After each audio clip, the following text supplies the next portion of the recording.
नमस्कार, मैं पूनम तिवारी आप सभी स्टूडेंट्स का Hindi NCERT by Poonam Tiwari channel पर स्वागत करती हूँ।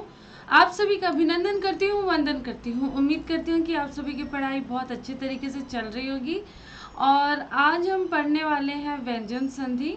और आप सभी का बहुत बहुत आभार, धन्यवाद। आप सभी ने स्वर संधि की वीडियो को बहुत पसंद किया, इसके लिए आप सभी का बहुत बहुत धन्यवाद। तो हम बिना किसी रुकावट के हम आज की क्लास स्टार्ट करते हैं, जिसका नाम है व्यंजन संधि। तो व्यंजन संधि क्या होता है? जैसा कि अभी हम लोगों ने पढ़ा कि हमारा व्यंजन में हम जैसे जानते हैं हम कि इसको इंग्लिश में क्या बोलते हैं, कॉन्सोनेंट बोलते हैं, ठीक है। और हिंदी में से व्यंजन कहते हैं। तो जैसे कि हमने व्यंजन को हम जानते हैं कि क वर्ग आता है इसमें, फिर आपका आ जाएगा च वर्ग आ जाएगा, फिर ऐसे ही आपका ट वर्ग आ जाएगा, त वर्ग आ जाएगा, क वर्ग, च, क, ख, ग, घ, ङ, छ, छ, ज, झ, ञ, ट, ठ, ड, ढ, ढ, त, थ, द, ध, न और प, फ, ब, म, म। और इसके बाद आपके य, र, ल, व, ह, श, त्र, ये सारे इसमें आ जाएंगे। ये सारे आपके कॉन्सोनेंट में आते हैं, ठीक है। तो अभी हम इसके बाद स्टार्ट करते हैं हमारा व्यंजन संधि। व्यंजन का व्यंजन से, व्यंजन संधि किसे बोलते हैं? जहां पर व्यंजन का व्यंजन के साथ संधि हो जाए, या फिर व्यंजन का स्वर के साथ संधि कर दी जाए, तो वहां पर आपका क्या रहेगा। और इसके विकार से, इन दोनों के मिलने से जो चेंजेस आते हैं, जो परिवर्तन आते हैं, उसी को हम क्या बोलते हैं? व्यंजन संधि कहते हैं।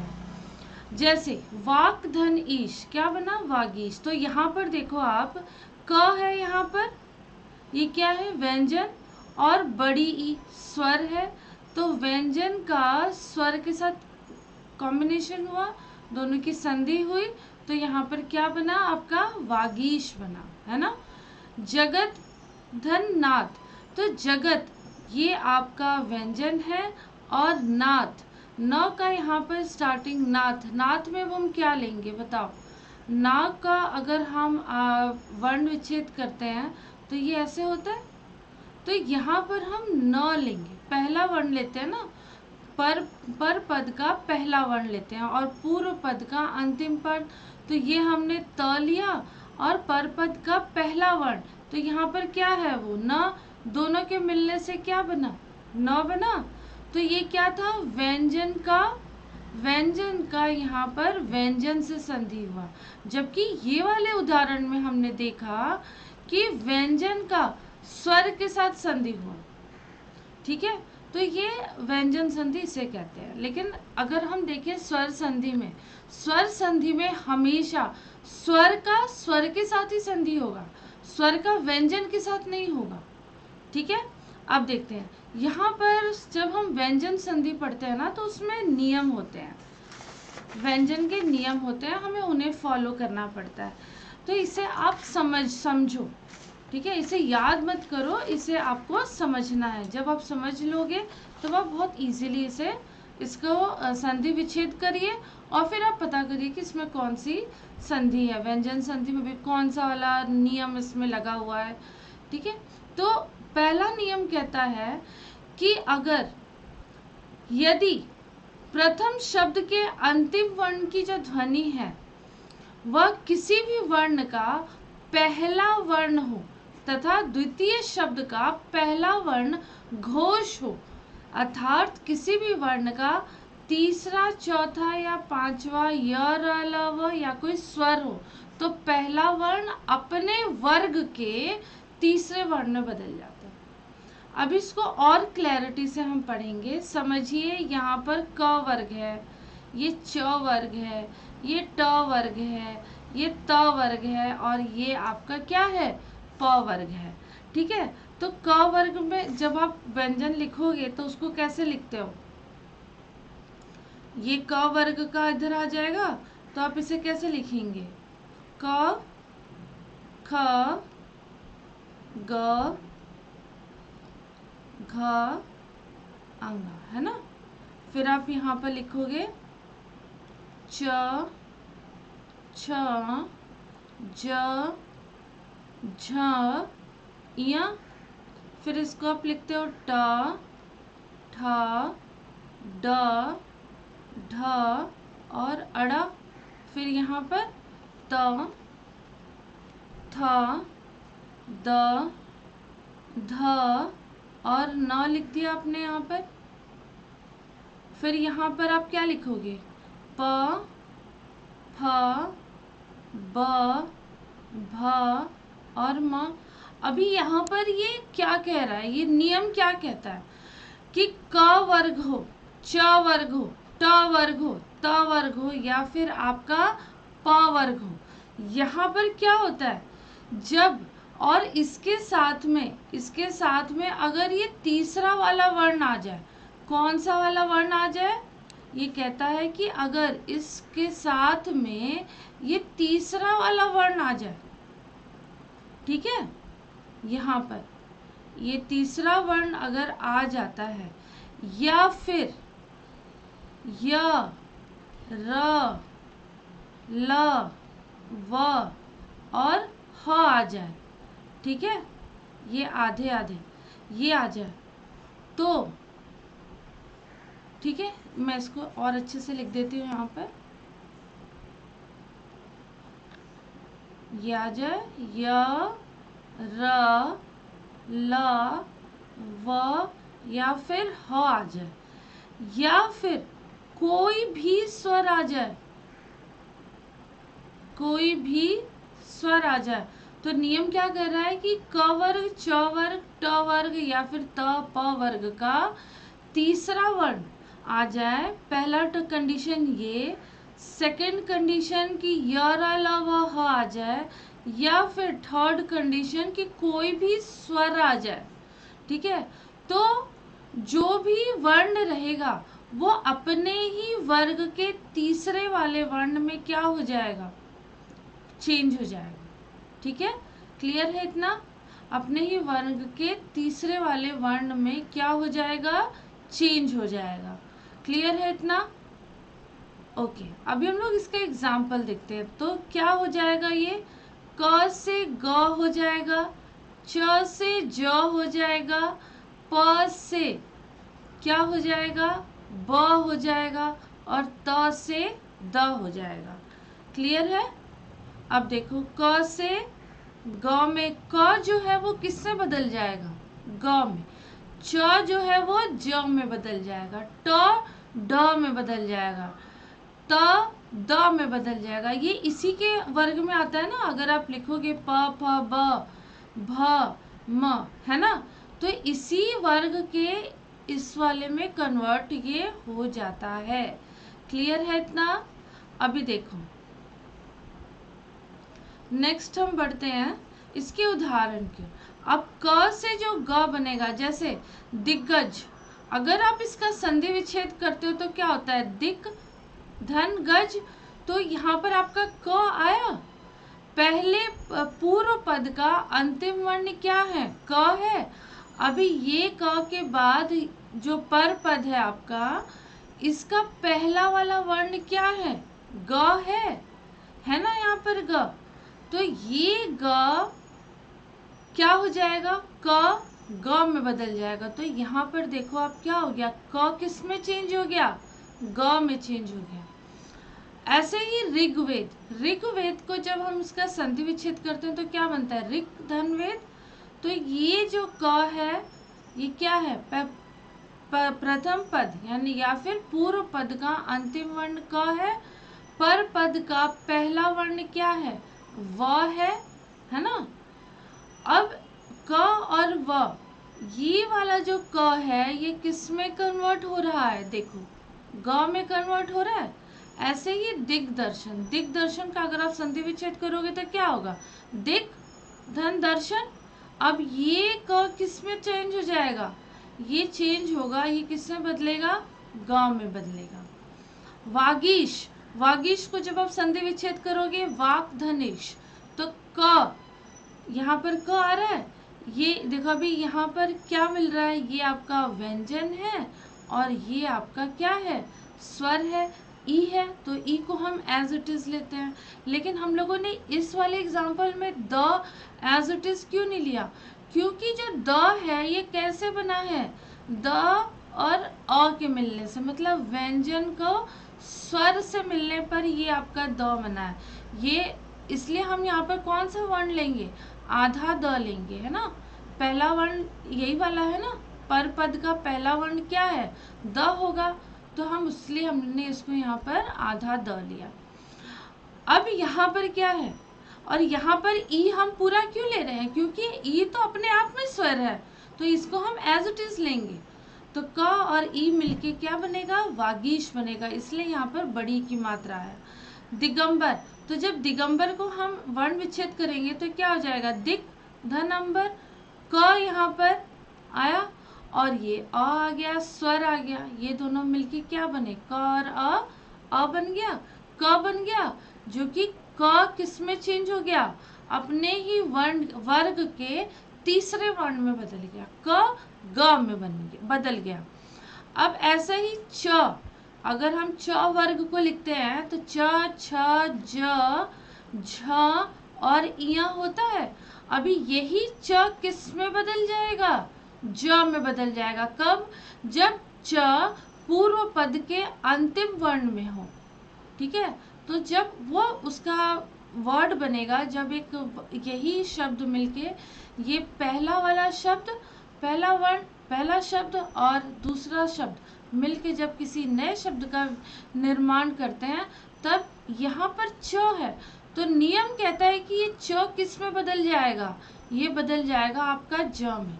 इसीलिए अच धन अंता क्या बनेगा? अजंता बनेगा। विजंत, तो विजंत जब आप इसको संधि विच्छेद करेंगे, विच धन अंत होगा, तो यही च किस में बनेगा? बदल के आपका आ जाएगा ज में, क्योंकि च का तीसरा वर्ण क्या है? च वर्ग का तीसरा वर्ण क्या है? ज है। ऐसे ही ट किस में बदलेगा? ड में बदलेगा। अभी षडानन, तो यहाँ पर क्या है? षट धन आनंद, ट आ गया, अब ये ट बदल गया आपका ड में। षट षड दर्शन, तो फिर ट षट धन दर्शन, तो ये ट इधर है, यहाँ पर हमने द लिया, अभी यही ट किस में बदल गया? ड़ में बदल गया। षडंग, तो ये ट और अ, मतलब यहाँ पर ट और ये अ लिया हमने, तो ट और अ मिलके यहाँ पर क्या चेंज हो जाएगा? ये ट है तो चुपचाप से ये ड़ में चेंज हो जाएगा, अपने वर्ग के तीसरे वाले में, तीसरे वर्ण में चेंज हो जाएगा। ऐसे ही त का द में होता है। अभी सदाचार है, तो जब आप इसका संधि विच्छेद करोगे तो सत धन आचार होगा। अब यही त जो है बाद में क्या बदल जाएगा? ये त बन जाएगा आपका द में, और ये आचार है तो ये क्या है? आपका स्वर है, ये इसमें मिलेगा और ये आ की मात्रा बन के सदाचार। फिर सदुपयोग, तो सत धन उपदेश, सदुपदेश है, यहाँ पर क्या लिखा हुआ है? सदुपदेश। जब आपने इसका सदुपदेश का वर्ण विच्छेद किया, जब आप इसकी संधि विच्छेद करते हो तो क्या बनता है? सत धन उपदेश। तो ये जो त है ये किस में चेंज हो जाएगा? द में चेंज हो जाएगा, यही आपका नियम कहता है। फिर है तदुपरांत, तो तदुपरांत का जब संधि विच्छेद करोगे, तत् धन उपरांत, उपरांत तो अपने में पूरा वर्ण है ना, वर्ड है ना, शब्द है, तो इसमें कहाँ से चेंज होगा? लेकिन जो त है ये किस में बदल जाएगा? द में बदल जाएगा, और बाकी ये ऊ है जो है, इसकी मात्रा छोटे ऊ में आ जाएगी, बाकी सारे वर्ण वैसी के वैसी आ जाएंगे। जगदीश, जगदीश जगत धन ईश, तो ये जो त है ये क्या है? व्यंजन, और ये स्वर। अभी ये जो त है ये किस में बदलेगा? द में बदल जाएगा, त थ द, है ना, और ये स्वर है तो इसकी मात्रा आपकी कैसे लग जाएगी? बड़ी की मात्रा। उद्यान, तो उद्यान कैसे लिखेंगे? उत धन यान, अब यही त किस में बदला? द में बदला, तो ये ऐसे है। तो अभी आपको ये समझ में आ गया त से द कैसे बदलता है। अब देखते हैं प से ब कैसे बनेगा? अब्ज, ठीक है, अब्धि, अब्द, तो ये कैसे चेंज होगा? अप धन ज, तो प आ गया यहाँ पर, पूर्व पद के अंतिम वर्ण में प आ गया, तो जब ये स्वर संधि है तो यहाँ पर क्या, और ये ज है, यहाँ पर कौन सा पहला अंतिम वर्ण कौन सा हो, पूर्व पर पद का, इसको हम पर पद कहते हैं, इसका पहला वर्ण क्या होगा, ज होगा या अ होगा। तो इसका कैसे बना है ये स्वर, ये व्यंजन कैसे बना है, स्वर के मिलने पर बना है। तो हम यहाँ पर ज लेंगे, तो प और ज, अभी ये प किस में बदल जाएगा, आपका ब में बदल जाएगा। ऐसे ही अप धंधी, तो ये जो प है ये किस में चेंज हो जाएगा, ये बन जाएगा ब में। अपद, अब अब्द है ये, इसको हम जब ऐसे लिखेंगे तो ये क्या बनेगा, प से ब बन जाएगा। क्लियर है। अब ये तो पहला नियम था, है ना। पहला नियम क्या कह रहा था कि क वर्ग हो चाहे च वर्ग हो चाहे ट वर्ग हो त वर्ग हो या प वर्ग हो, उनमें से कोई भी वर्ण अगर आ जाए, इनमें से कोई भी वर्ण आ जाए और वो किस में परिवर्तित हो जाता है, उसी वर्ग के तीसरे वर्ण में परिवर्तित हो जाता है या बदल जाता है। नियम 2 क्या कहता है, नियम 2 कहता है कि यदि प्रथम शब्द के अंतिम वर्ण की ध्वनि किसी भी वर्ग का पहला वर्ण हो या द्वितीय हो, द्वितीय शब्द का पहला वर्ण किसी भी वर्ग के 5वें वर्ण हो, तो वह क्या बन जाएगा, तो पहला वर्ण अपने वर्ग के 5वें वर्ग में बदल जाएगा। कैसे, क च ट, ये क्या है, क च ट त प, है ना, क च ट त और ये प है। अभी इनके साथ न और म किसके अंत में आता है, त थ द ध न आता है यहाँ पर, है ना, प फ ब भ म आता है यहाँ पर। अगर इनके साथ में, ठीक है, इनके साथ में अगर न या म का मिलन हो, ठीक है, किसका, इन दोनों का, इन दोनों के साथ क्या हो, संधि हो, ठीक है, तो क्या होगा, संधि कैसे, मतलब पूर्व पद के अंतिम में क हो, च हो, ट हो, त हो, प हो, और पर पद के पहला वर्ण, पर पद का पहला वर्ण या तो न हो या म हो, तो ये किस में बदल जाता है, अपने ही वर्ण के अंतिम वर्ण में बदल जाता है। मतलब ये है क, ख, ग, घ, अंग, है ना। फिर च छ ज झ इया, ठीक है, ट ठ ड ढ अड़, है ना, त थ द ध न, तो ये किस में चेंज हो जाएगा आपका, बताओ, ये ड़ में बदल जाएगा, इया में बदल जाएगा, ड़ में बदल जाएगा, न में बदल जाएगा, या फिर म में परिवर्तित हो जाएगा।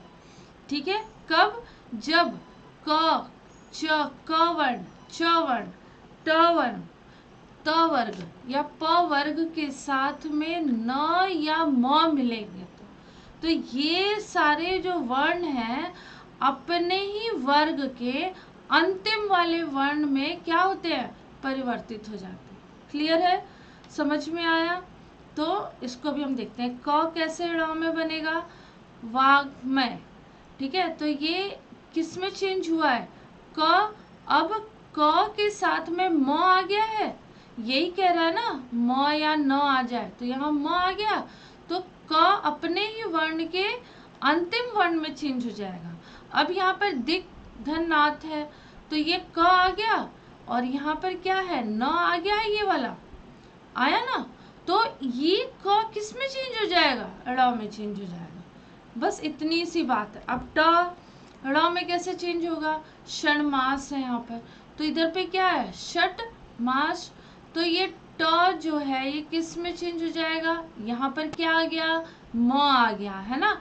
अब म आ गया तो ट और म, यहाँ पर म आ गया तो ये ट बन जाएगा अपने ही वर्ण के अंतिम, अपने ही वर्ग के अंतिम वर्ण में बदल जाएगा। षट षणमुख, तो यहाँ पर क्या है, षट मुख, अब ट आ गया और यहाँ पर म आ गया, तो यही कह रहा है ना, म या न आ जाए, तो म आ गया, तो ये ट किससे बदल जाएगा, ड़ में बदल जाएगा। अब देखो त से म कैसे बनेगा, तो देखो उत धन, अभी हम लोग देखेंगे त कैसे म में बदल जाता है, ठीक है। जैसे त उत धन नति, त है, त के बाद आपका न आ गया, तो ये क्या बदलेगा, यहाँ पे न बन जाएगा। उत धन मूलन, अभी त है और यहाँ म है, तो यहाँ पर क्या बन गया, यहाँ पर आपका म बन गया, उन्मूलन। तो यहाँ पर ये चेंज हो गया। उत धन नयन, तो ये त किसमें बदल गया यहाँ पर, तो यहाँ पर म नहीं आएगा, ये आपका न आएगा, तो ये न में बदल गया। त जो है यहाँ पर न है, तो जब यहाँ पर त के बाद म या न आ रहा है, ठीक है, त के बाद म या न आ रहा है, तो वो किससे बदल जाएगा, न में बदल जाएगा। त किससे बदल जाएगा, न में बदल जाएगा। यहाँ पर भी न में चेंज हुआ, यहाँ पर भी आधे न में चेंज हुआ। सन्मति, सन्मति है, तो ये मति तो एज इट इज है, देखो यहाँ पर मति एज इट इज है, लेकिन रूल कह रहा है कि त किस में चेंज हो जाएगा, त चेंज हो जाएगा न में। जगन्नाथ, तो नाथ एज इट इज है, जगत, तो ये त चेंज हो जाएगा आपका न में। उत्मुख है ना, उन्मुख है, तो उत धन मुख, मुख तो एज इट इज रहेगा, और ये त जो है ये किस में कन्वर्ट हो जाएगा, आधे न में चेंज हो जाएगा। अब नियम तीसरा क्या कहता है, नियम तीसरा कहता है कि किसी भी स्वर के बाद, है ना, किसी भी स्वर के बाद अगर छ आ जाता है तो क्या होगा, और जब हम इसकी संधि करेंगे, किसी भी स्वर की संधि अगर हम छ से करेंगे, तो ये स्वर जो है वो च में बदल जाएगा और ये छ हो जाएगा, ये ऐसे चेंज हो जाएगा। जैसे प्रतिच्छेद, तो क्या है, प्रति धन छवि, तो प्रति का अंतिम वर्ण क्या है, त है कि छोटी ई।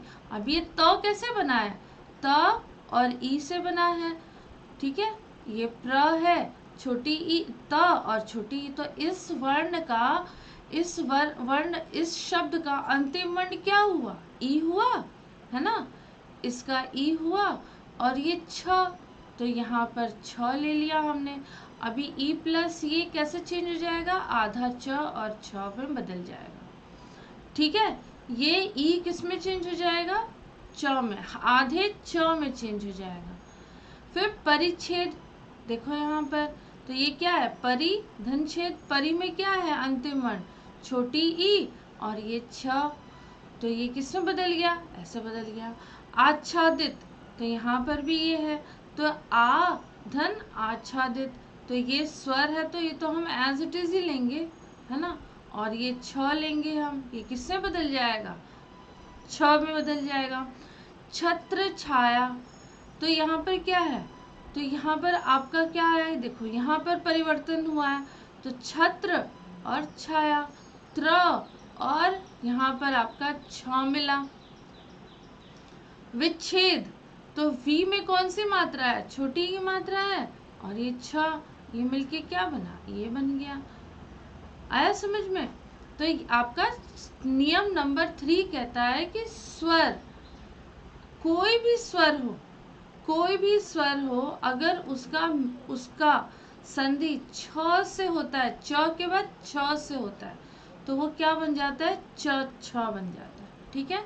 अब नियम 4 क्या कहता है, चौथा नियम कहता है कि अगर स के पहले, ठीक है, स कोई भी शब्द है, जैसे कि अभी यहीं पर दिया हुआ है कि यहाँ पर सम है, ठीक है, अभी ये सम है, तो ये स के पहले अगर आ नहीं होने चाहिए, अ या फिर आ को, इनको छोड़कर ये दोनों नहीं होने चाहिए, कोई भी स्वर हो, यहाँ पर आपका कोई भी स्वर हो, लेकिन वो अ और आ नहीं हो, और वो स के साथ मिलते हैं, तो वो क्या बन जाते हैं, श बन जाते हैं, षटकोण वाला श बन जाते हैं, ठीक है। जैसे देखो सुषमा, सुषमा है, तो क्या, सुधन समा, तो ये स है, ये स है। अभी यहाँ पर क्या है, यहाँ छोटा ऊ और ये स मिला तो ये क्या बना, श। ठीक है, अभी यहाँ पर क्या है, सुष्मिता है ना, तो स्मिता, तो यहाँ पर छोटी ई की मात्रा है, स आ रहा है यहाँ पर, और यहाँ पर छोटा ऊ आ रहा है, तो ये दोनों मिलके क्या बनेंगे, सुष्मिता। ठीक है, ऐसे ही निषेध, तो यहाँ पर क्या है, सेध, तो ये नी धन स, यहाँ पर स आ गया, इसके पहले कोई भी स्वर आ गया लेकिन और आ नहीं है, तो ये क्या बनेगा, श बन जाएगा। ऐसे ही निषिद्ध, तो सी आ गया इधर पे, सी के पहले कोई भी स्वर, तो न के साथ यहाँ पे छोटी की मात्रा है ना, तो छोटी की मात्रा ये कैसे बना है, ना धन छोटी है ना, तो ये लेंगे हम ई और स लेंगे, तो ये क्या बन गया, निषिद्ध बन गया। ऐसे ही अभिषेक, तो ये स और अभी, तो छोटी ई की मात्रा है, तो ये दोनों मिलके क्या बना, श बन गया। अभी हम देखते हैं आगे, जब म के साथ कोई नियम बनता है, म के साथ कोई नियम बनता है, ठीक है, म के साथ नियम बनता है, तो म के साथ क्या बनेगा, अगर म के बाद, अगर कोई म के बाद यदि क से म तक का कोई व्यंजन है, तो म के बदले क्या बन जाता है, म के बदले अनुस्वार या उसे उस वर्ग का पंचम वर्ण बन जाएगा। कैसे, देखो म आया है ना, म आया, उसके साथ में क से लेकर म तक, ठीक है, क ख ग घ ङ च छ ज ञ, ठीक है, कोई भी वर्ण आ जाए, च छ ज ज ञ, ट ठ ड ढ ढ़, त थ द ध न, प फ ब भ म, यहाँ तक कोई भी वर्ण आ जाए तो वो क्या बन जाएगा, तो वह म के बाद जो भी पंचमाक्षर, जो पंचमाक्षर होते हैं, पंचमाक्षर कौन कौन से वर्ण है, ड़, ज्ञ, ण, न और म, इन्हीं को हम क्या बोलते हैं, पंचमाक्षर बोलते हैं। इन्हें क्या बोलते हैं हम, पंचमाक्षर बोलते हैं। तो ये इनमें कन्वर्ट हो जाते हैं, अगर म के बाद क से लेके म तक का कोई भी वर्ण आ जाए तो वो इन सब में कन्वर्ट हो जाएगा। देखो संकल्प है ना, तो संकल्प, तो इसको अगर आप इसको अलग अलग करोगे, इसका विच्छेद करते हो तो क्या आता है, सम धन कल्प आता है ना, तो ये म आ गया। अब म के बाद आपका क आ गया ना, तो ये किस में कन्वर्ट हो जाएगा, अपने ही वर्ण के अंतिम वर्ण में कन्वर्ट हो जाएगा। ठीक है, आई बात समझ में। फिर देखो ये म जो है ये किस में चला जाता है, चेंज हो जाता है, इस अनुस्वार में बदल जाता है। क्लियर है, आया समझ में। क्योंकि म जब आएगा ना तो उसमें कोई चेंजेस नहीं होता, म में क से म में बदलेगा ना, तो म के बाद जो भी व्यंजन आएगा वो पंचमाक्षर में परिवर्तित हो जाता है। ठीक है, अब देखो सम धन चय, तो ये क्या है, संचय हो गया, यहाँ पे संचय है तो इसको हमने क्या लिखा, म, और ये च है तो ये पंचमाक्षर में बदल गया। अब ऐसे ही सम धन पूर्ण, तो यहाँ पर क्या आता है, संपूर्ण है ना, इसको लिखेंगे हम ऐसे, तो और ये चला जाएगा, बन जाएगा, ये इस बिंदी में चेंज हो जाएगा। ठीक है, तो ये किस में चेंज हो जाता है, इसको हम क्या बोलते हैं, इसी को हम अनुस्वार बोलते हैं। कोई भी व्यंजन आए क से लेके म तक, तो ये जो म है ना, ये वाला म जो है ना, ये किस में चेंज हो जाएगा, ये अनुस्वार में बदल जाएगा, या फिर उसी वर्ग का क्या बन जाएगा, अंतिम वर्ण बन जाएगा। तो अभी तक हम लोग देख रहे हैं कि ये जो म है ये किस में चेंज हो रहा है, अनुस्वार। अनुस्वार किसको बोलते हैं, जो ये बिंदी लगती है संयम के ऊपर लगी हुई है, संचय के ऊपर बिंदी लगी हुई है, इसी को आप बोलते हैं। अब आप बोलोगे मैम आप अभी बता रहे हो कि ये संकल्प है, ये संचय है, तो समकल्प, संकल्प, संचय, तो यहाँ पर तो सन आ रहा है ना उपसर्ग, और लेकिन आप हर जगह सम लगा रही हो। देखो सन ना उपसर्ग नहीं होता, चाहे आप संकल्प बोलिए या फिर आप संपूर्ण बोलिए। क्या मैंने बोला, आप चाहे संकल्प बोलिए या फिर आप क्या बोलिए, संपूर्ण बोलिए। ये इसको जब आप इसकी संधि विच्छेद करोगे ना, तब आप इसे सम ही लिखेंगे। सन, सन कोई उपसर्ग नहीं होता, इसे आप ध्यान रखिएगा, ठीक है। ओके, फिर म के बाद अगर य, र, ल, व, श, ह, स में कोई भी व्यंजन है तो म किस में बदल जाता है, अनुस्वार में। अभी मैंने आप लोगों को वही चीज बताई है ना, बताया ना मैंने अभी आप लोगों को। फिर ये है नियम 3, म के बाद अगर म आता है ना तो उसमें कोई चेंजेस नहीं होता, वो एज इट इज रहता है। जैसे सम्मान है तो इसको कैसे लिखोगे, सम धन मान, तो इसको कोई चेंजेस नहीं आएगा, ये तो आधा ही है ना। तो जो आधा रहता है उसको आप कैसे लिखते हो, ऐसे ही लिखते हो है ना। तो जब आप वर्ड लिखोगे तो सम्मान ऐसे हो जाएगा। अब ये सम्मति, तो इसको आप कैसे लिखोगे, आधा माँ और ये माँ है, तो ये कैसे हो जाएगा, ये हो जाएगा सम्मति है, तो आप इसको कैसे लिखेंगे, इसको आप लिखेंगे सम्मति। क्लियर है। अब हम लोग देखेंगे त के साथ जो नियम बनते हैं वो, तो त के साथ जो पहला नियम बनता है ना वो ये है कि त के मेल में अगर च या छ हो, त के साथ अगर च या छ आ जाए तो वो किस में चेंज हो जाएगा, तो च जो है ना, तो च जो है यहाँ पर देखो, तो त किस में चेंज हो जाता है, च में बदल जाता है।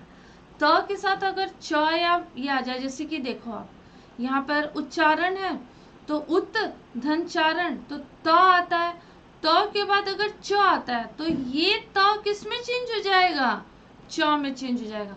चारण जो वह शब्द है ये तो एज इट इज ही है, लेकिन त जो है ना ये किस में बदल जाएगा, च में बदल जाएगा। ऐसे उच्चरित, तो चरित तो सेम ही है, लेकिन ये जो त है नियम कहता है कि त किस में बदल जाएगा, आधे च में बदल जाएगा। जग छाया, तो इसको आप जब विच्छेद करोगे तो क्या होगा, जगत और छाया, छाया तो वैसे ही है, त किस में बदल जाएगा, च में बदल जाएगा। ये कहीं गायब नहीं हो जाता, ये क्या होता है, बदल जाता है, क्योंकि यही नियम है, रूल है। अब त के बाद अगर ज या झ आता है तो क्या होगा, ये जो त है ना ये किस में चेंज हो जाएगा, ज में चेंज हो जाएगा, ठीक है। अगर त के बाद ज या झ आएगा तो किस में, त किस में चेंज हो जाएगा, त आपका ज बन जाएगा। उदाहरण देखो, सज्जन, तो सत और जन, तो ये त है ना, इसके बाद ज आ रहा है तो ये त किस में चेंज हो जाएगा, ज में चेंज हो जाएगा, इसीलिए किस में बदल जाता है, ये ज में बदल जाता है, आधे ज में बदल जाएगा, ठीक है। क्योंकि आधा तो था ना, तो किस में चेंज होगा, आधे ज में बदलेगा। उज्झित है तो उज्झित झित तो ऐसे ही रहेगा, तो किस में बदल जाएगा, तो आपका ज में बदल जाएगा। उज्जवल है ना, अभी बहुत लोग का ना इसमें ना वर्तनी में गलत कर देते हैं लोग, उज्जवल ऐसे लिख देते हैं, उज्जवल ऐसे नहीं लिखा जाता, उज्जवल ऐसे लिखा जाता है, ठीक है। क्योंकि जब आप इसे अलग करते हो तो ज्वल, ज्वल जो शब्द है वो एक शब्द है, और उत जो आपने अलग किया है ये वाला तो इस ज में बदल रहा है ना, तभी तो ये ऐसे लिख रहे हैं हम, उज्जवल, ज्वल तो वही है, यहाँ पर चेंज हो रहा है, त के बाद ज आया है तो त किस में चेंज हो गया, त आपका ज में चेंज हो गया, आधे ज में। अब नियम 3 जो त के साथ है वो कहता है कि अगर त के बाद ट आ जाए या ड आ जाए तो क्या हो जाएगा, त जो है, क्या कह रहा है नियम, त के बाद अगर ट या ड आ जाता है हो तो त किस में चेंज हो जाएगा, त चेंज हो जाएगा ट या फिर ड हो जाता है, वही रहेगा। अभी तक हम लोग ये देख रहे थे कि त जो है वो ज या झ रहे तो वो ज बन जाएगा, है ना। लेकिन अभी हम देखेंगे कि त के बाद या अगर तो ट रहा या ड रहा तो वो वही वो शब्द वर्ण में चेंज हो जाएगा। त के बाद अगर ट रहा तो क्या बन जाएगा, ट बन जाएगा। अगर ट के बाद ड रहा तो वो ड बन जाएगा। क्लियर है। जैसे देखो बृहद टीका, है ना, बृहद टीका, तो त के बाद ट आया है ना, तो ये वाला ट किस में चेंज हो जाएगा, ट में चेंज हो जाएगा। उड्डयन, तो त के बाद क्या है, ये ड आया है, तो ये जो ड है ये किस में चेंज हो गया, ड में चेंज हो गया। क्लियर है। अब देखते हैं त के बाद नियम नंबर 4 कहता है कि अगर त के बाद ल हो, ठीक है, त के बाद अगर ल हो तो ये जो त है ना, त के बाद अगर ल है तो ये त ल में कन्वर्ट हो जाता है। कैसे, उल्लास, उत्धन लास, तो ये यहाँ पे क्या है, ल है, तो ये त किस में चेंज हो जाएगा, आधे ल में चेंज हो जाएगा। ऐसे ही तल्लीन, तो तल्लीन, लीन तो वही है तद्धन लीन, लेकिन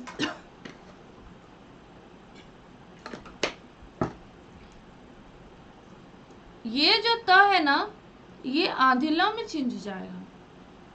उल्लेख, तो ये उल्लेख, लेख ऐसे ही है, ल आ गया है यहाँ पर, त के बाद ल आ गया तो ये त ल में कन्वर्ट हो जाएगा। ठीक है, तो ये कैसे हो जाएगा, आधे ल में हो जाएगा। नियम नंबर 5 कहता है कि अगर त के बाद श आ जाए, त के बाद अगर श हो, क्या कह रहा है नियम, ध्यान से देखो, त के बाद अगर आपका श आता है, ठीक है, तो ये त के बाद अगर श आ रहा है तो ये वाला जो त है ना, चलो यहाँ लिखती हूँ, त अगर ऐसा ये कॉम्बिनेशन आ गया तो त बन जाएगा च में और श बन जाएगा छ में, ये बदलाव हो जाते हैं। कब, जब त और श आ जाए, मतलब पूर्व पद का अंतिम वर्ण त हो और पर पद का पहला वर्ण श हो, तब त जो है वो च में परिवर्तित होता है, श जो है वो छ में परिवर्तित होता है। अभी इसका आप उदाहरण देखो,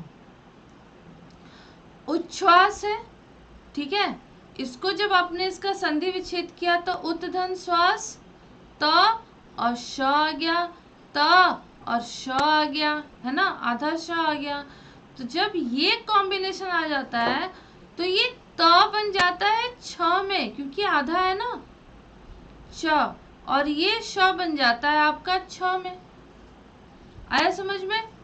ऐसे ही छात्र शास्त्र, तो फिर यहाँ पर त आ गया और श आ गया, तो ये त आपका च में बदल गया और ये श आपका छ में बदल गया। क्लियर है। अब नियम 6 क्या कहता है, त के बाद, ठीक है, त के बाद अगर ह हो तो त के स्थान पर, देखो फिर से पढ़ो, त के बाद अगर ह हो, ठीक है, तो त के स्थान पर द आ जाता है और ह के स्थान पर ध आ जाता है। ठीक है, ये इसमें बदलाव आ जाते हैं। क्या आते हैं, त के स्थान पर, देखो फिर से देखो, इसे बहुत इंपॉर्टेंट है।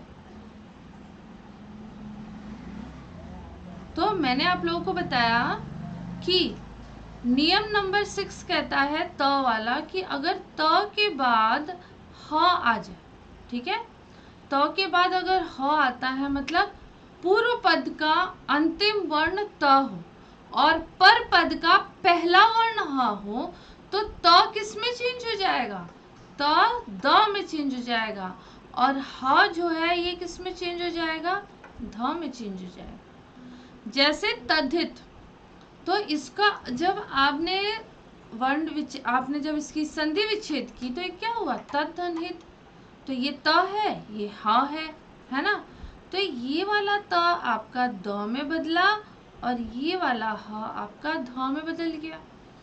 उद्धार, तो उत धन हार, ठीक है, उत धन हार। तो आपको मैं एक ट्रिक बताती हूँ कि आपको कैसे पता चलेगा कि इसमें कौन सा कॉम्बिनेशन है। देखो यहाँ पर क्या लिखा हुआ है।